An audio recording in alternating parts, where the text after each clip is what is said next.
Assalamu alaikum jama'a. Wato Allah ya daga addinin musulunci a sama, sannan kuma Allah ya ci gaba da kama ma kasar Iran. Wato je kasar Iran ta kai waɗansu manya-manya hare-hare a cikin kasar Isra'ila, inda ɗaya daga cikin makamman kasar Iran ya faɗo cikin wani yanki na kasar Isra'ila, inda ya rushe wajen gidan bene 9. Kuna ji na?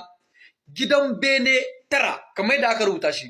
9 bâtiments ont été détruits ou endommagés à la suite d'une frappe de missiles iraniens sur Arad en Israël.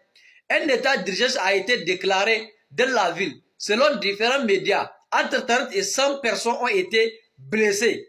Wato tsakanin mutum 30 zuwa mutum 100 ne suka ji rauni sosai, wanda ake kyauta zaton cewa ma ba za su iya ganin maliki ba. Wato jama'a, ƙasar Iran a ce makami guda ya rushe wajen manya-manyan gidan benin dogayen nan, wanda idan kai haka kan kalle shi sai ka nemi ka faɗu. Wajen 9 misil guda ya rushe 9. La hauli wala quwwata illa billahi aliyul azim. Wannan ne zai nuna mu mutane cewa ƙasar Iran dole wata power ce a cikin Middle East, wato power ce cikin kasashen Larabawa. An so ba a so ba, ƙasar Iran sai an sa cikin kasashe na waɗanda suke da power a cikin doron duniyar nan gaba ɗaya. Allah ya kama mu ƙasar Iran. Allah ya ci gaba da tona asirin waɗannan azzaluman turawan da kuma waɗannan kahirran. Allah Ubangiji ya nakase su.